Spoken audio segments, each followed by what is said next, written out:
Hey, how's it going, everybody? It's RC Maxfield here for the Back to 12 podcast. And if you want to join the fastest growing Texas Tech community here on YouTube, hit that subscribe button. We're giving you daily Texas Tech news and rumor videos talking about the Big 12. As soon as that bracket drops, I'm going to be giving you my best bets for March Madness and who I think will make the Final Four and inevitably cut down the Nets down in Houston this year. So be sure to hit that subscribe button to stay in the know on everything Texas Tech all year long, right here on your one-stop shop for everything Texas Tech athletics. Of course, I'm talking about the Back to 12 podcast channel. All right, let's jump into a busy weekend under the umbrella of Texas Tech athletics. Some quick hitters before, in the end of the video, we discuss the KU game for Texas Tech men's basketball, where they try to keep their NCAA tournament hopes alive. A win up in Lawrence, Kansas, only their second ever, if they were ever to do it, would really help them as they are currently still on the bubble. But let's look around Texas Tech athletics first before we get into that. Softball went 2-2 on the weekend out in California. Their big win came against Bethune-Cookman, where they won 9-0 in that one. Women's and men's tennis went down to Montgomery, Alabama, and both competed. The women come home with one more win. They're 2-1 down there in Alabama as they beat both Yale and Arizona. The men faced off against the Iron Bowl, went 1-1. They did beat Alabama in 7 sets. And then the Lady Raiders basketball team went out to Waco to face off against the Baylor Bears, where they actually held the Baylor Bears to only 6 points in the third quarter. But the fourth quarter got a little bit away from the Lady Raiders as they lost 71-61 out in Waco. But two of the biggest storylines of the weekend for Texas Tech outside of men's basketball, losing a heartbreaker 83-82 to TCU. And if you want to hear the recap of that game, go to the prior video on the channel. But Texas Tech bringing home a Big 12 title. Yeah, you heard that right. Texas Tech track and field brought home an indoor championship on the men's side. And Texas Tech scored 159 points. Did the men. Second most ever in program history. They scored 81 points alone from the 60-meter, the 200-meter, and the 60-meter hurdles. To put that in perspective, if you just took their points that they got in those three events, those simple three events, right? I shouldn't call them simple because Lord knows it would take me 35 seconds to run 60 meters. But those three events, right, they would have finished fourth. Let me repeat that. Just the points alone from the 60 meters, 200 meters, and 60-meter hurdles, Texas Tech would have finished fourth in the Big 12 indoor on the men's side. Instead, they absolutely dominate. The next closest team to their 159 was 111 by Oklahoma State. Just listen to this real quick. It was absolutely ridiculous what Texas Tech did in the 60-meter dash. Hear this out. They went 1, 2, 3, 4, and 7 and 8. They had 6 guys compete in a 6-man field to win the 60-meter championship on the indoor side. That is insane. Talk about the fastest team in the country right there. Just absolute dominance by Wes Kitley's crew right there. Got to give a shout out to the guys too. Terrence Jones, DeAndre Went as well, Courtney Lindsay, Adam Clayton, and Nola Clark as well. I mean, just absolutely ridiculous. Also, by the way, shout out to Lindsay as well. He capped off his stellar weekend, not only in the 60-meter, but also in the 200-meter where he ran a 20.13. Again, it would take me 2 days to run 200 meters. I'm just saying, to give you a little bit of historical reference on that, that is the 4th fastest time in American history and the 6th all-time in the world. And he did that out in Lubbock, Texas. Shout out to Lindsay on that one. If you're excited about Texas Tech athletics and the future of everything and you want more baseball content, basketball content, really just Texas Tech content here on YouTube, hit that like button. Let us know you love what we're doing here. It really goes a long way. Interact with us down in the comments. We really enjoy it. And I try and answer every comment I possibly can. So join the fastest growing community of Texas Tech fans here on YouTube and hit that subscribe button and like the video while you're at it as well. All right, let's jump into this as Texas Tech baseball continues their red hot start to the season. They are now 8-0 and man, have yourself a weekend, Dylan Carter. My goodness, 9 for 14, 643 average, 2 homers, 2 doubles, 1 triple, 3 walks, 7 RBIs, 7 runs scored.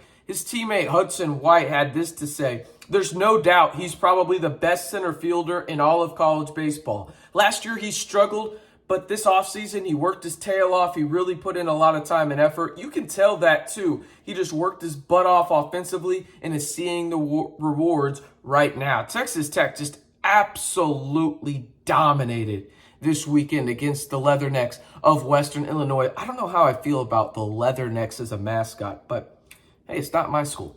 Anyway, Texas Tech scored 11 runs on Friday. Was going to have a doubleheader on Friday, but due to weather, they had to have the doubleheader on Saturday. Have no fear. They scored 30 runs on Saturday in that doubleheader, and then scored 14. The only game that Texas Tech didn't score double-digit runs was the second part of that doubleheader on Saturday, where they won 6-5, but they improved to 8-0 on the year. They welcome in Air Force this week before heading down to the Shriner Children's College Classic at Minute Maid Ballpark, where they will get to face off against Rice, Michigan, who they did face last year, but last year it was in Arlington. Remember, that was the first game of the year where freshman Owen Washburn laced a single to right field to walk it off for the Red Raiders.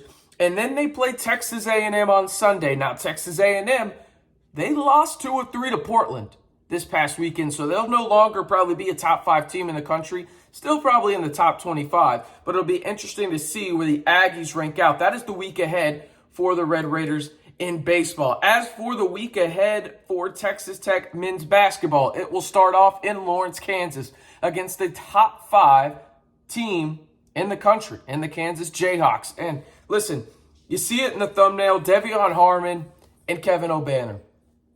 Fardaws Aimaq is in the thumbnail. I forgot I switched it up on y'all.